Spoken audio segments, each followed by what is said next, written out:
Hi friends, రండి. మా దేవుడి పూజ అయిపోయింది. ఇదండి వినాయకునికి లడ్డు నేనే స్వయంగా తయారు చేసుకున్నా ఇంట్లోనే. లడ్డు అటు ఇటు తామర పువ్వులు ఇట్లా అని ఇక నైవేద్యాలు ఆరు రకాల నైవేద్యాలు పెట్టినండి. తుమ్మికూర అన్నం, పులిహోర, లడ్డూలు, తీయన్నం, వడలు, ఉండ్రాల పాయసం ఇన్ని చేసిన. అరటి పండ్లు అవన్నీ 9 రకాలు అయినాయండి. 9 రకాల నైవేద్యాలు పెట్టి పూజ చేసుకున్నాం. పూజ అయితే అయిపోయింది. మాకు చాలా హ్యాపీగా ఉంది. చాలా హ్యాపీగా ఉందండి మాకైతే.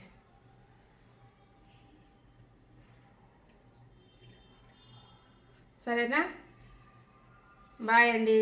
Bye bye bye bye.